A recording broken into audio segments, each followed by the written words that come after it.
20 साल की उम्र में मणिरत्नम की फिल्म और रजनीकांत और ममूटी जैसे बड़े कलाकार के साथ करियर शुरू करते हैं तो आगे की राह अच्छी मानी जाती है और फिल्म अगले फिल्म अवार्ड विनिंग हो जाए तो आपको उभरते सुपरस्टार का टैग दे दिया जाता है। लेकिन अगर वही सुपरस्टार 30 की उम्र में बिजनेस पर फोकस करने के लिए फिल्में छोड़ दें तो कुछ अजीब लगेगा आपको।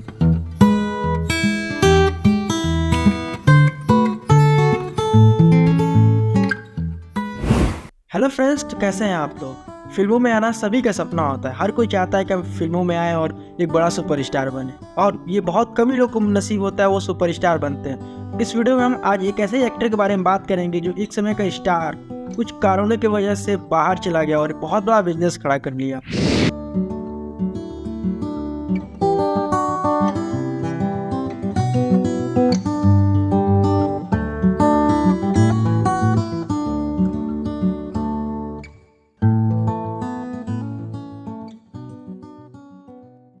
इनका नाम अरविंद स्वामी है और ये 18 जून 1970 को पैदा हुए थे चेन्नई में। इनके पिता वीडी स्वामी एक फ्रीडम फाइटर और व्यापारी हैं और इनकी माता वसंता स्वामी एक भारतनाट्यम डांसर हैं। इनको फिल्मों में जाने का बहुत शौक है। इन्होंने कॉमर्स की डिग्री भी ले चुके हैं।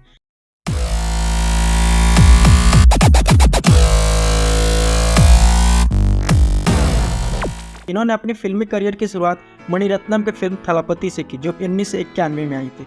इनकी पहली फिल्म बॉक्स ऑफिस पर धूम मचा दी। दूसरी फिल्म रोजा वो तो सुपर हिट रही। वो 3 नेशनल अवार्ड जीती। बेस्ट एक्टर का अवार्ड इन्होंने जीता था तमिल में।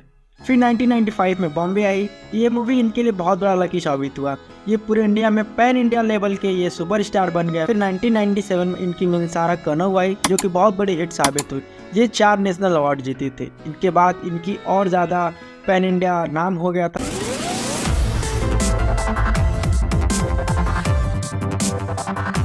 उन्नीस से और 2000 के बीच इनका स्ट्रगल पीरियड रहा। इनकी पहली हिंदी फिल्म 7 रंग के सपने जो 1998 में आई थी वो भी हिट था। फिर आता है समय 2000 का। ये इनके लिए बहुत स्ट्रगल का टाइम रहा। इसमें इनकी कुछ फिल्में बनी जो कभी रिलीज़ नहीं हुई। इनमें इनको बहुत सारे दिक्कत फेस करने पड़े जो कि इनके लिए आसान नहीं था। सन 2000 में ही अपना फिल्मी करियर छोड़ के बिजनेस पर फोकस कर दिया। एक समय का स्टार अब फिल्मों से दूर हो चुका था। 2-3 फिल्में ना आने से ये टूट चुके थे और अब ये बिजनेस पर फोकस कर दी, अपनी पैतृक बिजनेस पर। जो इनकी आखिरी मूवी थी वो भी मणिरत्नम की ईद थी जिसमें गेस्ट एक्टर का काम किया था। उसके बाद ये फिल्मों में आना छोड़ दिया। उसके बाद ये फिल्मी करियर छोड़ दिया, बिजनेस पर फोकस करने लगे। కొంచెం మంచిదాన్నే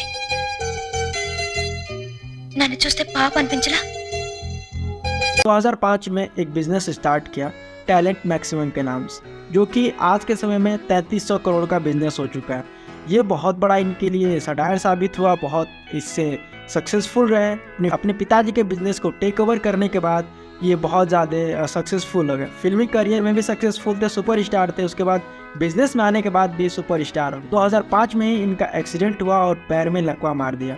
4-5 साल इलाज चला, इंजरी हुई और 4-5 साल बहुत दर्द सहे।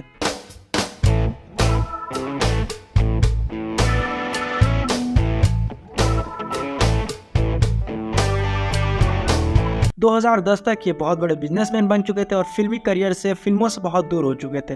लेकिन 2013 में मणिरत्नम के कहने पर एक फिल्म साइन की कदल से। 2013 में फिर से वापसी की फिल्मों में और कदल भी बहुत बड़ी सुपर हिट रही। उसके बाद से फिर से इनका करियर शुरू हुआ फिल्मों में। फिर 2015 में थानी उर्वम आई जो कि ये भी बहुत बड़ा सुपर हिट रहा। उसके बाद फिर 2016 में तेलुगु में ध्रुवा आई रामचरण के साथ, जिनमें इनकी एक्टिंग को खूब सराहा गया। फिर इससे अपने सुपरस्टार के दौर में चले आए। इनका जो करियर छूट चुका था पीछे फिर से चलने लगा। फिर 2017 बोगन, इसमें भी इनकी एक्टिंग को खूब सराहा गया। फिर 2018 में चिक्का चिवंता आया, फिर से इनकी एक्टिंग को सराहा गया। फिर से वानम के लिए इनको फिल्म फेयर अवार्ड मिला और 2021 में कंगना की थलाइवी में भी अच्छा किरदार निभाया था। जो इनकी मूवी रिलीज नहीं हुई थी वो इस कारण रिलीज नहीं हुई थी कि पेमेंट डिले होने की वजह से, कुछ पेमेंट सेटलमेंट की वजह से रिलीज नहीं हुई थी, जिसमें गांधी कृष्णा की इंजीनियर थी और बहुत सारी मूवीज़ थी जो इनको रिलीज़ नहीं किया गया। लेकिन 2006 में जो इनकी मूवी रिलीज हुई थी सासनम, वो थोड़ा सा अच्छा प्रदर्शन किया, लेकिन वो तब तक फिल्मों से दूर हो चुके थे, फिल्मों में काम नहीं कर रहे थे। जो मूवी थी पहले 2000 से पहले शूटिंग स्टार्ट था, लेकिन इसको डिले से लेट किया गया पेमेंट की वजह से। अब ये फिल्मों के साथ साथ बिजनेस भी संभालते हैं। अब बिजनेस इनका 3300 करोड़ का हो चुका है। एक समय का सुपरस्टार फिर डाउनफॉल पे आए, फिर से बिजनेस में गए, बिजनेस को खड़ा किया, बिजनेस को 3300 करोड़ तक लेके गए, फिर से फिल्मों में वापसी की और फिर से जो वही सुपरस्टार का मुकाम पाया, फिल्म फेयर अवार्ड फिर से जीता। मतलब कि इनकी लाइफ का जो ग्राफ था वो सीधा नहीं था, डाउन अपवर्ड चलता रहा। इनकी लाइफ से एक चीज़ सीखने के लिए है कि हमें कभी हार नहीं माननी चाहिए। कोई भी परिस्थिति आए, बस जो सामने आ रहा है उसको अच्छे से करना चाहिए। जैसे कि फिल्में नहीं चली तो फिल्में छोड़ दिया, बिजनेस की तरफ रुख किए, बिजनेस से भी अच्छा काम किया, बिजनेस को भी अच्छे से खड़ा किया, बिजनेस को भी एक 1000 करोड़ की कंपनी में तब्दील किया, 1991 में सुपरस्टार बनाने के लिए और फिर से 2013 में बैक करने के लिए सिनेमा में। दोनों में मणिरत्नम सर का हाथ बहुत ज़्यादा था, चाहे वो थलापति हो, रोजा हो या फिर कदल हो। तो हम एक ऐसे ही गुरु की तलाश में रहते हैं लाइफ में कि हमें लाइफ में वो आए और हमारी लाइफ को फिर से वैसी जैसा चल रहा था वैसा करें। तो हमेशा पॉजिटिव रहिए, स्टे पॉजिटिव है इनकी तरह, जो भी काम करिए अच्छे से करिए। तो आज के लिए बस इतना ही। अगर आपको हमारा वीडियो पसंद आया तो वीडियो को लाइक कर दीजिए। ऐसे ही और स्टोरी देखने के लिए हमारे चैनल को सब्सक्राइब कर दीजिए। तब तक के लिए जय हिंद, जय भारत।